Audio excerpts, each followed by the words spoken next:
Captain Daniel Brooks stood on the bridge of his supply ship and watched Earth dying below him.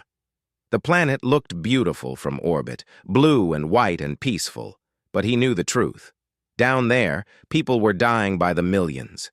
The Gray Death had come from nowhere 3 years ago, and nothing could stop it. His communication officer looked up from her station.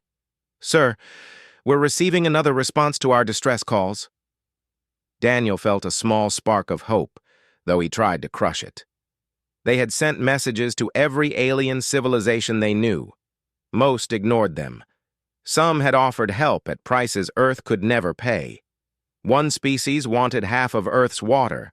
Another demanded that humans become their servants for 100 years. Daniel would rather die than accept those terms, and he knew everyone on Earth felt the same way. "Put it through," he said. The screen flickered, and an alien face appeared. Daniel had never seen this species before. The creature had smooth gray skin and large dark eyes that seemed kind somehow. Its mouth moved in a way that reminded him of a smile. "I am Commander Zethara of the Vein," the alien said. Its voice was soft and musical. "We received your calls for help. We are coming to Earth now." Daniel's heart jumped. "What do you want in return?" Zethara tilted its head. "Want? We want nothing. You are sick. We can help. That is enough reason." Daniel couldn't believe what he was hearing. "You're offering the cure for free? Nothing in exchange?" "That is correct, Captain Brooks. We will arrive in 2 of your days. Please prepare your medical facilities to receive our doctors and the treatment supplies." The transmission ended before Daniel could ask anything else. He sat down heavily in his chair. His hands were shaking. Around him, the bridge crew stared at each other in shock. Down on Earth, Dr. Lisa Winters was working her 20th hour in the hospital. She had not slept in 2 days. Around her, patients lay dying in beds, in hallways on the floor. The Gray Death turned skin gray, then black, then the person stopped breathing. It took about a week from first symptoms to death. Nothing they tried could slow it down. Lisa's own mother had died from it last month. Her brother was sick now, lying in a bed 3 floors up. She knew he had maybe 3 more days. The thought made her want to scream, but she kept working. What else could she do? Her supervisor rushed into the room. "Lisa, turn on the news right now!" Lisa looked at the screen on the wall. A news reporter was crying as she spoke. "I repeat, an alien species called the Vein are bringing a cure to Earth. Their ships will arrive tomorrow morning. The government has confirmed this is real. They're bringing the cure for free. They want nothing from us." Lisa felt her legs give out. She sat down on the floor and started crying. Around her, other doctors and nurses were crying too, hugging each other, laughing and sobbing at the same time. Patients who could still move were cheering weakly. Ambassador Kevin Palmer stood in the United Nations building and watched the alien ships descend. There were 50 of them, beautiful silver vessels that moved like fish through water. They landed in cities all across the world. The one in New York touched down in Central Park so gently that it didn't even disturb the grass. A ramp extended from the ship, and the Vein came out. They were smaller than humans, maybe 5 feet tall, and they moved with quiet grace. They carried large containers that hummed with power. Zethara was the first to step forward. "We greet you in peace," the Vein commander said. "We have brought enough medicine for all your people. We also bring doctors to teach your healers how to produce more. The Gray Death will end today." Kevin felt tears on his face. He wasn't ashamed. "Why?" he asked. "Why are you doing this? You don't even know us." Zethara looked at him with those large, dark eyes. "Because it is right. Because you are suffering and we can end that suffering. We hope you remember that kindness exists in this universe." Captain Palmer, "We hope you remember that not everyone seeks to take advantage of pain." The Vein worked for 3 weeks straight. They gave injections to every sick person on Earth. They taught human doctors how to make more medicine. They set up production facilities that would keep making the cure long after they left. Dr. Lisa Winters worked beside them, learning everything she could. She gave her brother the injection herself and watched the gray fade from his skin over the next 2 days. She had never felt such relief in her life. When it was over 3 billion people had been saved. The Vane prepared to leave. The whole world wanted to thank them, to give them something, anything. Earth offered them resources, technology, land, anything they wanted. Zethara refused it all. "We need nothing from you," the Vane commander said. "Your gratitude is enough. Go forward and rebuild your world. Remember this day, and perhaps someday you will help someone else who needs it." Captain Daniel Brooks watched the Vane ships lift away from Earth. Every person on the planet was watching too. In the streets, people were crying and waving. Church bells rang. Temples sang prayers. Mosques called out in thanks. Every human on Earth felt the same thing in that moment. They owed these aliens everything. Without the Vane, humanity would have died. Daniel made a promise to himself right then. He would never forget this. He would make sure his children knew this story and their children after them. Humanity owed the Vane a debt that could never truly be repaid, but by God, they would remember it forever. As the last Vane ship disappeared into the stars, Daniel whispered, "Thank you. We will never forget." He didn't know it then, but 50 years later, those words would mean everything. 50 years had passed since the Vane saved humanity. Those years had changed everything. Admiral Ryan Carter stood in the war room looking at the star maps. He was 62 years old, and he had been 5 years old when the Gray Death nearly killed everyone.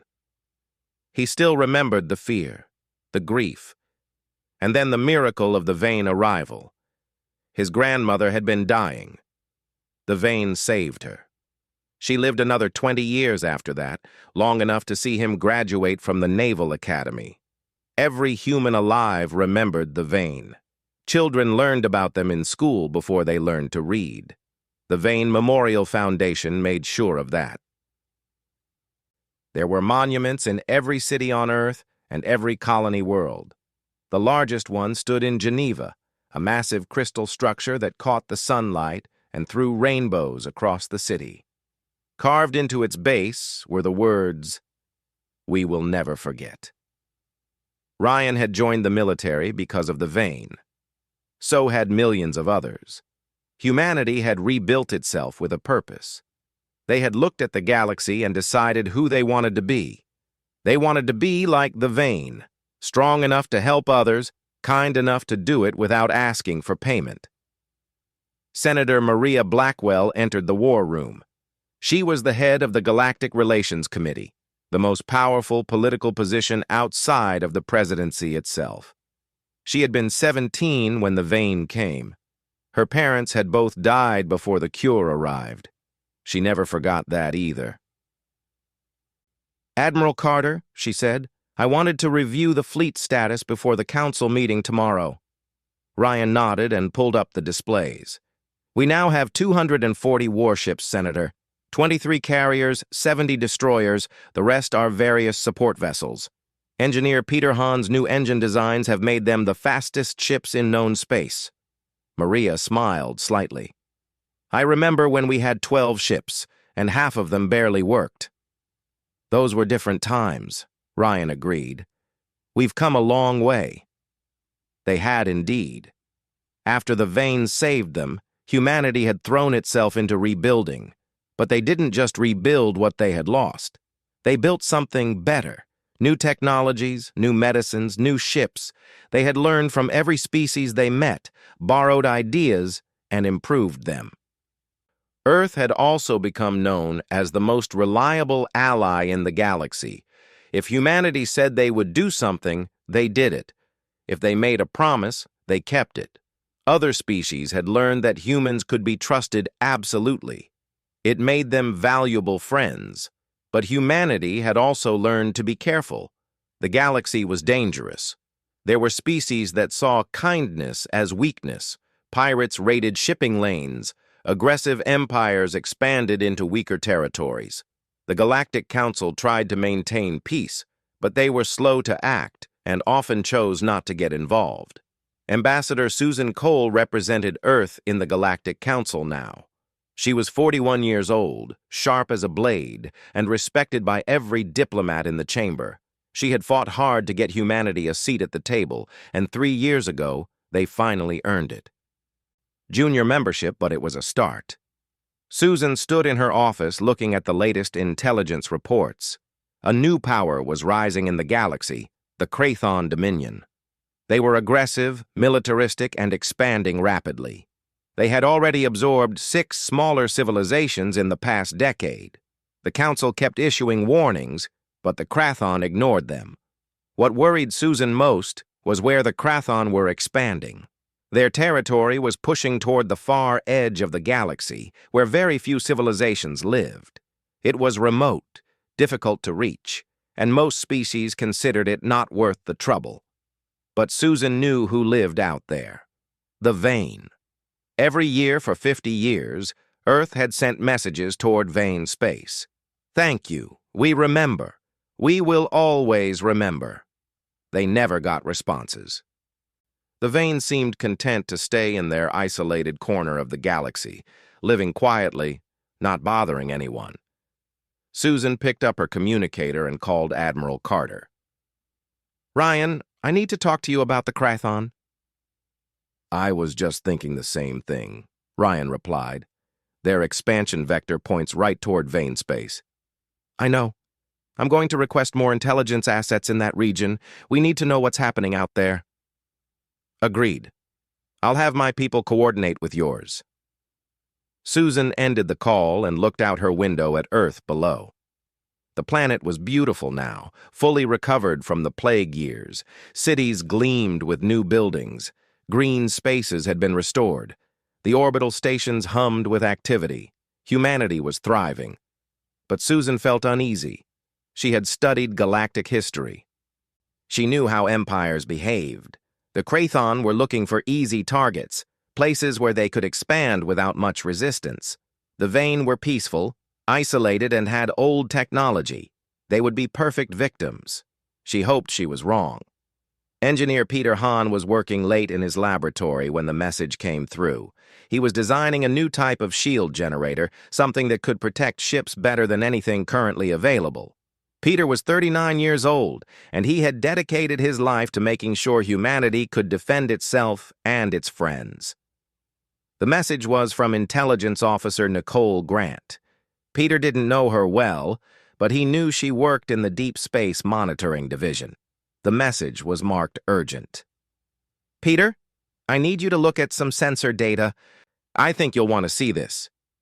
Peter opened the attached files. They were long-range scans from the edge of the galaxy, near Vane space. What he saw made his blood run cold. Krathon warships, dozens of them, moving into Vane territory.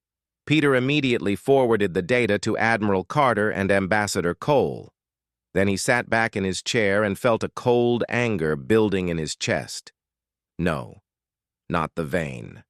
Anyone but them. Within hours, the information had reached every major government office on Earth. By morning, it would be on every news channel. Peter knew what would happen next. He had lived his whole life in a society that had never forgotten the Vane. Humanity was about to remember its debt. Admiral Ryan Carter sat in his quarters that night, unable to sleep. He thought about Zethara, the Vane commander who had saved Earth. The old alien had asked for nothing, had expected nothing, had simply helped because it was right. Ryan stood and walked to his window. Outside, he could see the military shipyards. Even at night, they were busy with construction and maintenance. Those ships represented humanity's strength, their ability to protect themselves. But strength meant nothing if you didn't use it for the right reasons. Ryan thought about his grandmother, alive because of the Vane. He thought about the 3 billion people who had been saved. He thought about 50 years of gratitude, 50 years of monuments and memories and promises to never forget. He picked up his communicator and started making calls. They had decisions to make, and they needed to make them fast. The Vane had saved humanity when no one else would. Now, it was humanity's turn. Intelligence Officer Nicole Grant had not slept in 36 hours. She sat in the monitoring station, staring at screens filled with data, and every new piece of information made her feel sicker. The Krathon Dominion wasn't just moving toward Vane space, they were already attacking. Nicole's job was to intercept communications from across the galaxy. Most of it was boring trade negotiations and diplomatic chatter. But 3 days ago, she had picked up Krathon military transmissions. They were encrypted, but human code breakers were the best in the galaxy. It took them 18 hours to crack it. What they found was horrifying. The Krathon had already destroyed 4 Vane colonies. They weren't trying to conquer or enslave. They were wiping them out completely. Men, women, children, all dead. The Vane were peaceful, and their defenses were old, designed more for asteroid deflection than warfare. They couldn't stop the Krathon fleets. Nicole had sent the intelligence up the chain immediately. Now she watched as the government tried to figure out what to do. Ambassador Susan Cole stood in the Galactic Council chamber and tried to control her anger. Around her, representatives from 40 different species sat in their designated areas. The chamber was massive, designed to make everyone feel small and equal. Right now, Susan just felt disgusted. She had just finished presenting the intelligence about the Krathon attacks on the Vane. She had shown them everything: the intercepted communications, the sensor data showing Vane colonies going dark, the estimated death toll, 200 million Vane dead in just 2 weeks. The council listened politely. Then they started making excuses. "The Vane territory is very remote," said the representative from the Tharian Republic. "It would take enormous resources to mount a relief mission. The Krathon Dominion has made it clear they consider this an internal matter of expansion," added the Kellish ambassador. "Interfering could mean war with them." "Furthermore," said the senior counselor, an ancient Zareth named Vexthor, "the Vane have chosen to remain isolated for centuries. They refuse to join the council. They refuse defensive pacts. This is, regrettably, the consequence of that choice." Susan felt her face getting hot. "So your position is that they deserve to die because they wanted to live in peace?" "That's not what we're saying," Vexthor replied calmly. "We're saying the reality of galactic politics is complex. The Vane's pacifism, while admirable, left them vulnerable. The Council must consider the greater good. A war with the Krathon would cost millions more lives." "They saved my species," Susan said, her voice tight. 50 years ago, when Earth was dying, the Vane came. They asked for nothing. They expected nothing. They just helped because it was right." Several council members shifted uncomfortably. They all knew the story. Earth never stopped talking about it. "We understand your emotional connection," Vexthor said, "but the Council must make decisions based on practical considerations, not sentiment." The vote came 30 minutes later. Should the Galactic Council intervene to protect the Vane? 37 voted no, 2 voted yes, 1 abstained. Earth voted yes. Susan walked out of the chamber feeling numb. She went straight to her ship and opened a communication channel to Earth. President Jack Morrison answered immediately. "They voted no," Susan said. "The Council refuses to help. They say it's too remote, too expensive, too risky." President Morrison nodded slowly. He was a tall man with gray hair and eyes that had seen too much. He had been 20 years old when the Vane saved Earth. His sister had been dying when the cure arrived. "Then we go alone," he said. "Sir, if we do this without council approval, we risk our membership. We could face sanctions." "I don't care," Morrison said flatly.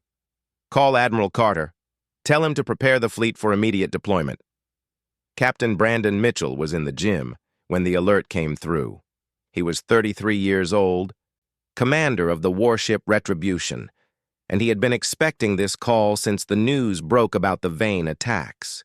He dropped his weights and ran to the bridge. His crew was already there, moving with practiced efficiency. They knew what this meant. Everyone in the military knew. "Orders from Fleet Command?" his communications officer reported. "We're deploying to Ven space. All ships. Full mobilization. We leave in 18 hours. Brandon looked around at his crew. They were young, most of them. The oldest was maybe 40, but they all had the same look in their eyes. They had all grown up learning about the Vane. They all knew what humanity owed. "You heard the orders," Brandon said. "Get us ready to move. Anyone who's not essential to prep work, go call your families. Tell them we're going to pay a debt." His crew moved immediately. Brandon went to his quarters and recorded a message for his parents. "Mom, Dad, you're probably hearing the news about the Vane by now. I want you to know I'm proud to do this. You raised me to understand what they did for us. Now we get to show them that humans remember." All across Earth and the colonies, similar scenes were playing out. The military was mobilizing faster than anyone had thought possible. Soldiers reported to their bases, ships powered up, supply chains activated. The entire human civilization was gearing up for war, and the civilians were right behind them. Factories that made commercial goods switched to military production overnight. People lined up at recruitment centers in numbers so large that the military couldn't process them all. Money poured into war bonds. Messages of support flooded military networks. Nicole Grant watched it all from her monitoring station and felt tears on her face. This was who humans were. This was what the Vane had saved. Admiral Ryan Carter stood on the bridge of his flagship and watched the fleet assemble. 240 warships, every single one humanity possessed. He was taking them all. He was also taking the supply vessels, the medical ships, the troop transports. Everything. Earth would be almost defenseless while they were gone. It was a huge risk. But Ryan didn't hesitate. Some debts had to be paid regardless of cost. His tactical officer looked up from his station. "Sir, the last ships are reporting ready. We can jump to Vane space in 15 minutes. "Then let's not waste time," Ryan said. "All ships. This is Admiral Carter. 50 years ago, the Vane saved 3 billion human lives. They asked for nothing in return. Today, we cross 1,200 light years to return that favor. We're going to show the galaxy what it means to help humanity. We're going to show them that we never forget. All ships, prepare to jump." The human fleet vanished from Earth space in a cascade of light. They were going to war. Behind them on Earth, President Morrison addressed the planet. "Today, humanity repays its greatest debt. Today we show the galaxy that we remember kindness, and we will cross any distance to defend those who defended us. The Vane saved us when no one else would. Now we save them, whatever the cost." Every human alive watched that broadcast. Every single one understood what it meant. Mankind never forgets a favor. And their retribution was about to shake worlds. The human fleet dropped out of faster-than-light travel at the edge of Vane space. What they saw made Admiral Ryan Carter's stomach turn. 3 Vane colonies were burning. Orbital stations had been shattered. Debris fields floated where cities had once stood, and moving through it all were Krathon warships, big and ugly and numerous. "Tactical, give me a count," Ryan ordered. 67 Krathon vessels, sir. Mostly heavy cruisers and destroyers. They're spread across 3 systems. Ryan didn't hesitate. "All ships, battle formation Delta. Captain Mitchell, take your squadron and hit the fleet at Vane 3. I'll take the main force to the homeworld. They've got the most ships there." "Understood, sir," Brandon Mitchell replied over the comm. "We'll clear Vane 3 and then join you." The human ships moved forward. On every vessel, crews were at battle stations. In every fighter bay, pilots were climbing into their cockpits. In every gun port, weapons were charging. They had trained for this their entire careers, but none of them had ever fought a real battle before. They were about to learn. Captain Brandon Mitchell watched his tactical display as his squadron approached Vane 3. 18 human ships against 23 Krathon vessels. The numbers weren't great, but Brandon had studied the Krathon. They were tough, but they relied on brute force. Humans had learned to be smart. "All ships, scatter pattern Omega," Brandon ordered. "Make them split their fire." The human ships broke formation and came at the Krathon from 6 different angles. The Krathon tried to concentrate their fire, but the human ships were too fast. Engineer Peter Hahn's new engines weren't just fast in straight lines. They could turn on a credit chip and accelerate like bullets. Brandon's ship, the Retribution, dove under a Krathon cruiser and fired its main cannons. The shots punched through the Krathon's shields and tore into its hull. The big ship shuddered and began listing to one side. "Target their engines," Brandon called to his weapons officer. "Disable them if you can, destroy them if you can't." The battle became chaos. Human ships darted between the larger Krathon vessels, firing and moving, never staying still long enough to be easy targets. The Krathon tried to adapt, but they were too slow. They were used to fighting opponents who would line up and trade shots. Humans didn't fight that way. 20 minutes into the battle, 5 Krathon ships were drifting wrecks. 3 more were damaged and retreating. The humans had lost 1 destroyer, badly damaged, but still flying. "Sir, we're receiving a transmission from the planet's surface," Brandon's communications officer reported. "It's the Vane. They're asking who we are." Brandon smiled. "Tell them Earth has arrived." At the Vane homeworld, the battle was much bigger and much uglier. Admiral Ryan Carter commanded 200 ships against 44 Krathon vessels. The numbers favored humanity, but the Krathon here were their best forces. They had been besieging the Vane homeworld for 6 days, and they weren't going to give it up easily. "All carriers launch fighters," Ryan ordered.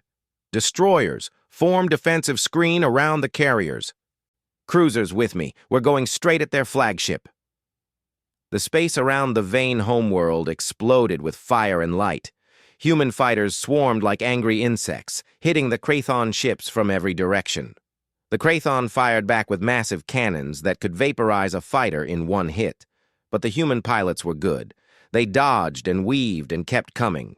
Commander Stephanie Wade coordinated the fighter wings from the carrier Valiant. She was 38 years old and had logged more flight hours than anyone in the fleet. She watched her tactical display and called out targets.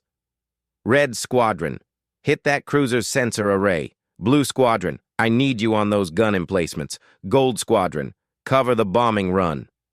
The fighters executed her orders perfectly.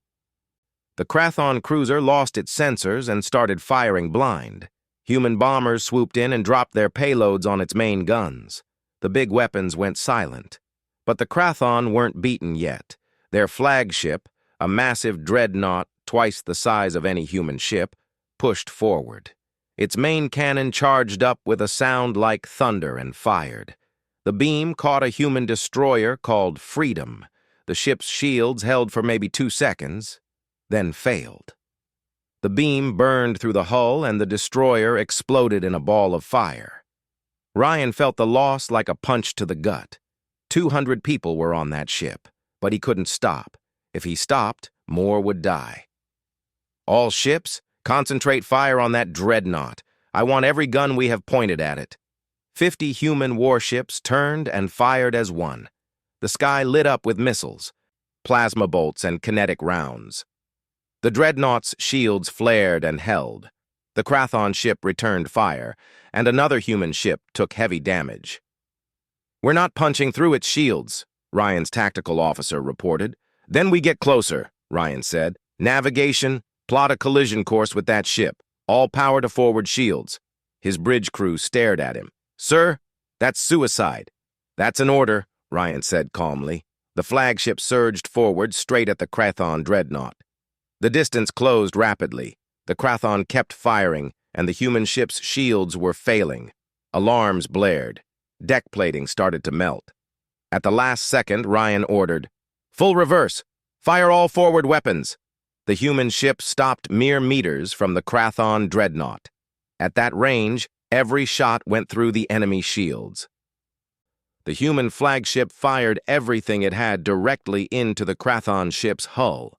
Explosions rippled across the dreadnought's surface. Its main cannon exploded. Its engines died. The massive ship began to drift, dead in space. "All ships, the flagship is down," Ryan broadcast. "Press the attack." The Krathon fleet, seeing their command ship destroyed, began to fall apart. Some ships tried to retreat. Others fought on. The battle lasted another 2 hours before the last Krathon vessel jumped away to escape. Ryan sat in his command chair and looked at the casualty reports. 8 ships destroyed, 20 more damaged, 4,000 humans dead, 8,000 wounded, and they had only been fighting for 72 hours. On the ground, Major Eric Stone led the first human troops to land on a Vane colony world. What they found made hardened soldiers cry. Bodies everywhere. Vane civilians who had tried to flee. Buildings collapsed on families. A school that had been bombed while children were inside. Eric was 40 years old and had fought in a dozen peacekeeping operations. He had never seen anything like this. "Sir, we've got survivors," one of his lieutenants called. "A shelter that held, maybe 300 Vane inside." Eric ran to the shelter. The Vane inside were terrified, huddled together in the dark. When they saw the humans, they shrank back in fear. "It's okay," Eric said gently. He had learned some of the Vane language on the trip here. "We're friends, from Earth. We came to help." An old Vane stepped forward cautiously. "Earth? You came? You came for us?" "We came for you," Eric confirmed. "The Krathon won't hurt you anymore." The old Vane collapsed to its knees and wept. Eric knelt beside it and put a hand on its shoulder, not knowing what else to do. Dr. Amy Richardson was working in a field hospital set up on the Vane homeworld. She was 36 years old and had been a trauma surgeon for 12 years. Nothing in her training had prepared her for this. Wounded Vane came in faster than she could treat them. Burns, blast injuries, radiation sickness, malnutrition. "We need more supplies," she called to her staff, "and more doctors. I can't keep up." "More ships are arriving from Earth every day," her assistant replied. "The whole civilian medical corps is coming." Amy nodded and went back to work. She worked for 16 hours straight, then collapsed for 4 hours of sleep, then got up and did it again. She had chosen to be a doctor because the Vane had saved her grandfather. Now she was saving them. It felt right. The war continued for 8 months. Human reinforcements kept arriving. Earth had converted its entire economy to support the military. Every factory was making weapons or supplies. Every shipyard was working 24 hours a day. The Krathon were shocked by human ferocity. They had expected an easy victory over the peaceful Vane.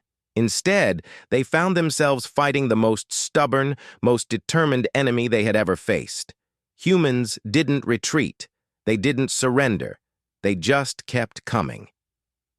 In a captured Krathon command post, intelligence officers found a report from a Krathon general. One line stood out: "These humans fight like their own children are dying. I do not understand their motivation. We are not attacking Earth. Why do they care so much?" The humans who read that report just smiled. The Krathon would never understand. Admiral Ryan Carter stood on the bridge watching another battle unfold. They were pushing the Krathon back, system by system. The cost was terrible, but they were winning. "Sir, Captain Mitchell reports Vane 7 is secure. The Krathon have retreated from that system." Ryan nodded. They were almost done. Just a few more systems to clear, and the Vane would be safe. Whatever it cost, they would finish this. The war ended on a cold morning in Vane space. The Krathon Dominion sent a message to Admiral Ryan Carter asking for terms of surrender. Ryan didn't trust them, but he was tired. They all were.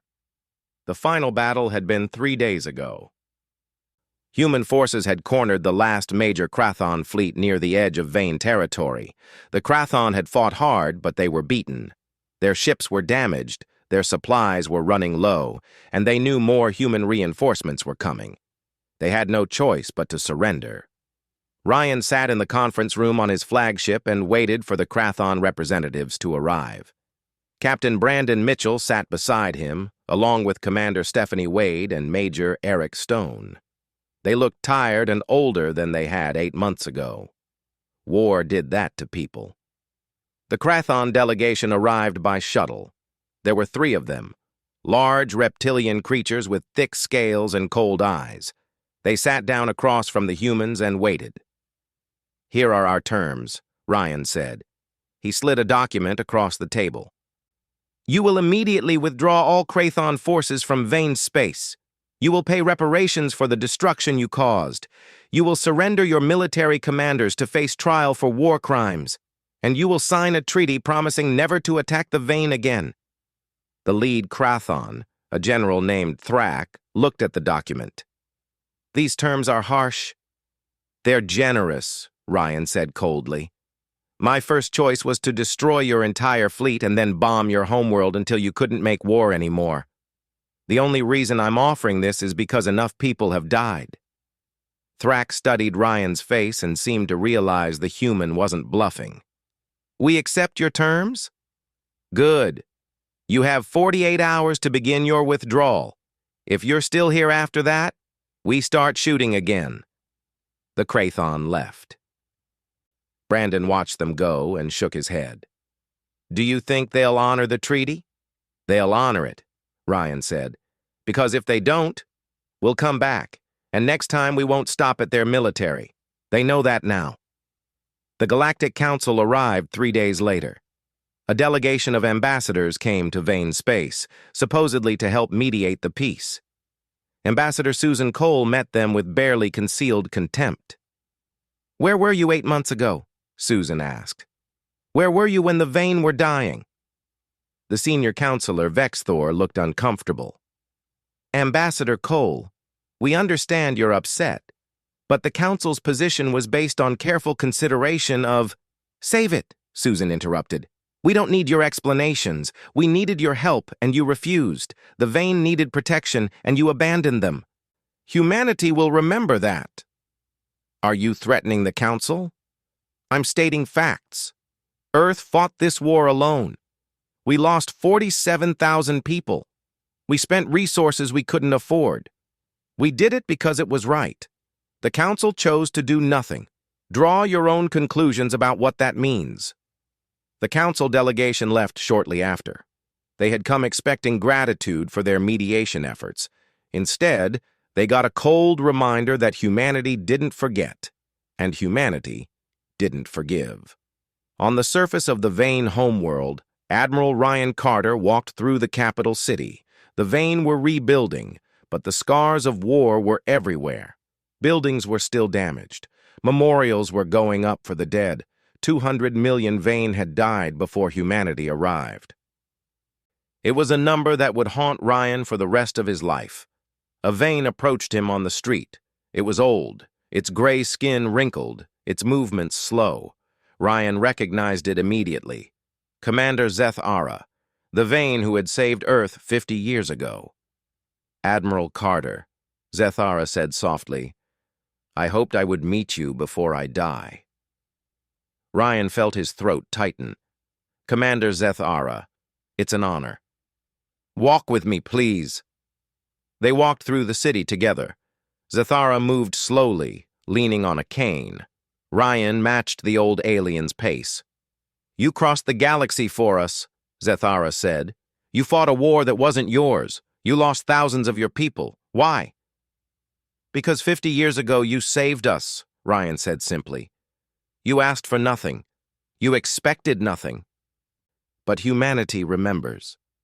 Zeth Ara stopped walking and looked up at Ryan with those large, dark eyes. There were tears in them. "We gave you medicine. You gave us your children's lives. The debt is not equal, Admiral."